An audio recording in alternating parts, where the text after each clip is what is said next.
নবীজির প্রিয় খাবার, হাতে ব্যথা থাকলে শেয়ার করার দরকার নাই, যদি পারেন কমেন্টে আমিন লিখে যাবেন।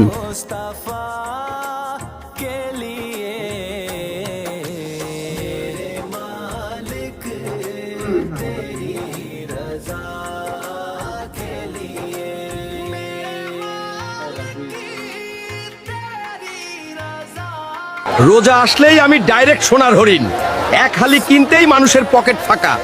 আমি লেবু এখন পুরাই ভিআইপি। আরে লেবু সাইড দে, বেগুনি ছাড়া কি ইফতার জমে? এই সুযোগে 20 টাকা